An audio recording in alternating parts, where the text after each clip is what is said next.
eza na impact na société biso bato bayindo. Est-ce que Biblia esungi biso bayindo po etoko kobuka ba secte oyo komiko ya kokosa bana mike oya kobuka bato baningi kosala ba recherche te ba secte oyo esili kobiba mikolo ya bayindo oyo komiko sakana na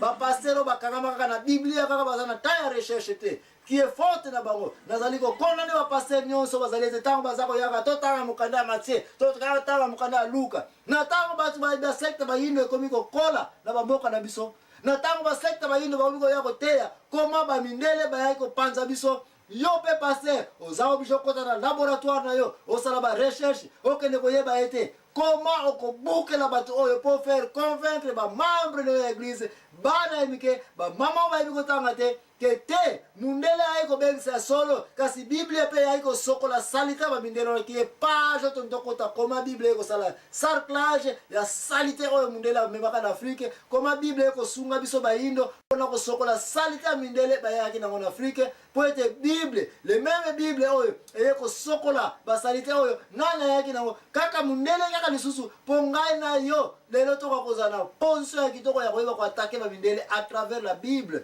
Pourquoi parce que Bible ngo bayela kibiso yango ndeko na ngai awa nde tozali ngai frère na bino ndeko na bino l'impresario Joachim Zambwana to continue koyoka nzembo oyo ntango tokozonga nakolakisa bino koma Bible ezali eloko malamu koma chrétienté grâce na yango Afrique eyekokoma libéré na exploitation ya l'homme par l'homme qui est l'esclavagisme. Alléluia. Tu es Dieu vrai, réel. Oh, ya sebi saraba kufi. Oh, natatola yote zambo sango mengai ne komona misu na ngai ba ya pona ko exploiter ba noir ngana ya pona te bango liloba na nzambe na ya pona te bango sango balamu kasi biso na biso tozako yaka tozako salaka misala ya salite bo stop esclavagisme botika ko exploiter ba noir oyo bazali bato lokola ngai ko na yo bazali na makila nzamba lingi bango bazali ko sala nzambe totika biloko oyo David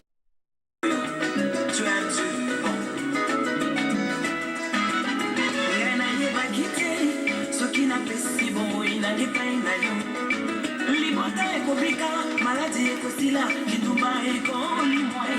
nainalekisa kitambo ya pamba mokili nazwaki litomba moko te epa na yesu nombo ya ofele lobiko ya seko nzambo yo ozambalamu paparanga ngai nzambo yo ozambalamu oingwa motema nzambo yo ozambalamu. Psaume 119, verset 18 et lobi boye. L'Éternel m'a châtié, mais il ne m'a pas livré à la mort. Psaume nyonso notama na 119. Verset nyonso kotama na Psaume 119 oya komona ete eza na signification mozilo ya via ndeko na biso papa na biso oyo David et Livingstone. Ete akutani na bampasi amoni place moninga na ye mondele aye kosakanela na ekilamo na nzambe na niveau ou meme nyama oyi kotraite na bongo te kasi David Livingstone alakisi na moto mwindo ete ngai ko naza mondele lokola bango meme omoni ngai na exploiter bino te na saka na bino te na trahir bino te me na ye na ndimi na nga nabela elongo na bino namona pasi elongo na bino nalia bukula bunseka epa mwataka zenga na bino bomoni ngai. C'est pour vous dire que tozali oyo toye awa pona koyebisa bino sango malamu ya nkolo sazali malamu botala ngai image na ngai image ya Jésus botala ngai koma na traitele bino bondima na mokanda oyo ya Biblia bondima na Jésus boyeba ete bao bazali koya avec ba mensonge bazali ki ba arabe ni Islam qui est même si ba chrétien ba koya ba mindele na ndenge na bango kasi boyeba ete ngai David Livingstone na ye awa pe nazana bino bokomona ngai awa na kokufa na bino elongo mais na prometa ki bino tanto kozonga tokolobela section oyo etali koma Biblia eko kolongola biso na bokonzami oyo esclavagisme eyelaki biso. Alléluia. Ndeko na ngai place tosili kokota okoya komona ete na ba 1873 tango papa David Livingstone aye kokufa Bato moyindo tolobela ngo déjà comment tolingaki ye et comment tokundaki avec honneur. Bamindele bazwaki nzoto na ye bayaki nango na Londres na musée. Ti lelo yo soke na Glasgow place atangi na ba classe place akolela na mission na ye wana Glasgow bao bayebi Londres bayebi place yango okoya komona nde kuna bakunda ye bataye na mausolée na ye ti na data lelo yo nzoto ya papa na biso David Livingstone ezali na Londres kasi motema na ye etikala kuna na Afrique eza kuna na Afrique centrale tozana yango ti na data lelo yo motema na ye ame na ye bolingo na ye liloba nzambe pona okufela biso ba yindo etozana yango kati na Afrique wana ti na data lelo likolo ya Bible ba efena kwa kitoko yango yo ba rapport nyonso David Livingstone akomaki contre ba mindele bazako ya kosala exploitation ba esclavagisme na era na colonialisme na nesikotite biloko yo nazako ya pona buka ba secte ba yindo o ba komiko sakana na ba esprit ya cerveau ya ba le non intellectuel na ba intellectuel pe basina kuti kuyoka ke bazali kati na bino kuna bosibo joindre ba église ba nkusu bosibo joindre ba mouvement ba nabi lukombo. J'ai appris que parmi vous il y a des intellectuels, il y a des médecins, il y a des docteurs, il y a des pasteurs, il y a des ingénieurs, il y a des psychologues, il y a des bateaux couleurs ndenge mais tika nem celui qui est intellectuel la bino o ezango bozali komi pesa pete ya wena kusala ba recherche ya bino moko te. Mundele ata 3 points en Afrique. Point ya liboso ezalaki ya esclavagisme combiné avec les Arabes. Point ya mibale na tangu David Livingstone bola na malamu bino ba le pseudo intellectuel bo kote ba biloko ya tozongela bokoko o bakoko o biso bo uzongela kozwaka Bible wana vérité na bino lelo tika boyoka yango ete grâce à David Livingstone qui est la Bible et continue en Afrique. Ba rapport tango yaki na États-Unis et yaki na Londres et koti partout dans le monde et panzani passé na ba 18e siècle biso ne batuza komona ka 18e siècle ezata ya musika na tango wana ba journaux déjà ezalaka na tango wana ba imprimer ezalaka ba photographie ezalaka déjà ba biloko ebele ezalaka na déjà développé na ba 18e siècle wana ba matériel nyonso oyo Stanley ayaka na yango na États-Unis et pesaka discussion mususu ba pasola yango pour des raisons ya ko triquer ba makambu mususu emi bomba melaka déjà débat ya yo kota kuna yeko provoquer conférence de Berlin soit 2 ans après l'iwa ya papa Livingstone qui est en 1885. Otto von Bismarck boke ne kosala ba recherche ndebo mesana kosala yango boko ya communauté yemta dirija conférence na Berlin. Conférence de Berlin na bis na wezala ki soni ya moto mundele na ndenge yeko sakana Afrique na ndenge sakana moto mwindo siko ba preuve yango boza ko luka boyeba nini yango bakena kosala na Afrique tala maboko na ba kati bango tala ne ba exploiter bango tala ne baza kosalaka na air wana siko ba yeko changer makambo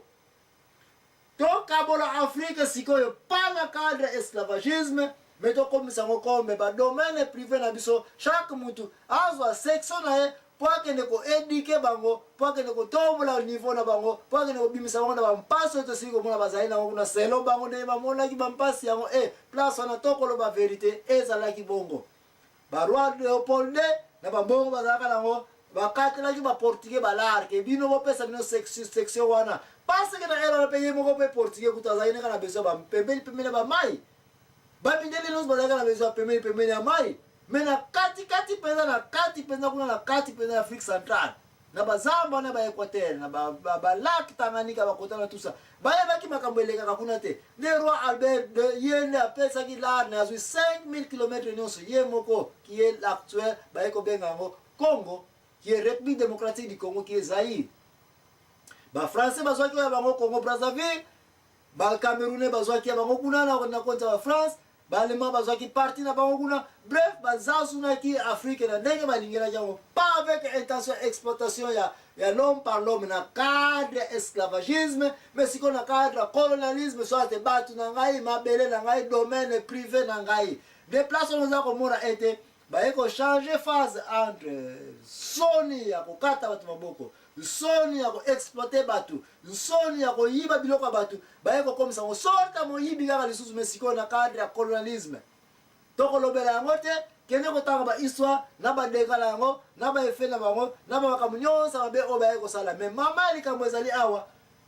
grâce à la Bible première clarité première umbu eto eko bima nango na Afrique grâce à papa David Livingstone na ba rapport ne akoma yango mute sala kete révision e ko sale masimo esclavagisme ba tiango na pemeni makamoteka bato ezali sute si bien na malema lembe ba yo continuer mais en attendant à partir de la conférence de Berlin en 1885 soit 2 ans après liwaya David Livingstone qui est tozali koloba na poko lelo pona mikanda na ye pona travaux na ye pona effort na ye pona clarité na ye kati ya Bible akotsela kibiso nde esclavagisme et aiko sila officiellement en Afrique condamnation à esclavagisme pe ebandi na erwana. C'est la Bible qui a permis que l'esclavagisme arabe que l'islam est quoi un peu arrêté ou sinon arrêté. C'est grâce à la Bible qui est mission. Il y a papa la mission David Livingstone mutuya ko sala été Afrique et ko longwa na buzoba ya esclavagisme. Et l'ingol ba été colonisme tango yaki c'est parce que batuneska ba David Livingstone bazalaki lisusu te mais soki bato ba koiko ya nali lo bana nzambe avec toute vérité qui va passer rebelle ba missionnaire ebele ba landa ki pelo kolo ya papa David Livingstone ba continuer ko telemena misala nyonso za ko continuer ko landa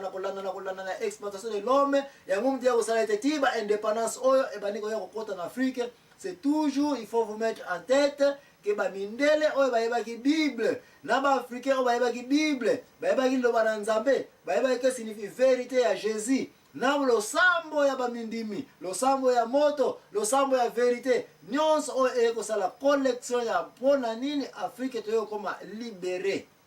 Libération yango et salemaki à travers la prière, à travers la Bible, à travers la clarité oyo mundele ayela biso na Bible likolo ya noir ye moko pa komi kota na Bible akomi na communication na Jésus lumière clarité e kokota nde misala oyo toza kokoba tikino la date lelo tozali ko continuer kana liloba na Nzambe tozali ko continuer ko yeba comment tokoyi ko yeba ba droit na biso comment tokoyi ko yeba ko bima na buzoba qui est in Amérique okoya ko mukuta ba Martin Luther King. C'est toujours la Bible, c'est toujours la vie chrétienne. Nous devons continuer à exploitation de l'homme par l'homme. La Bible a sévèrement contribué à la libération de Batou. Pour ne pas Jésus, mais pour ne pas droit de l'homme. Pour ne pas droit de l'homme, mais pour ne pas la salité. Ndenye oya bokoko, oya kala, oya zalike yomu tunatango yebili. Loba nanzambe, il faut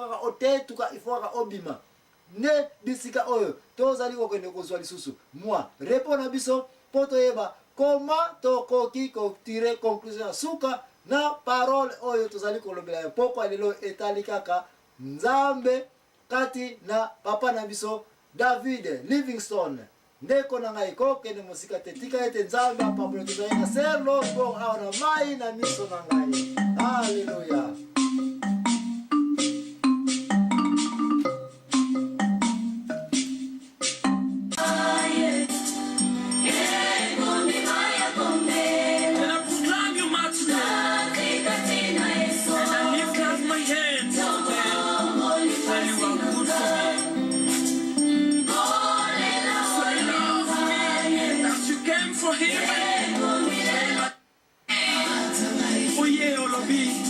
Sona motote, il faut sona ngata.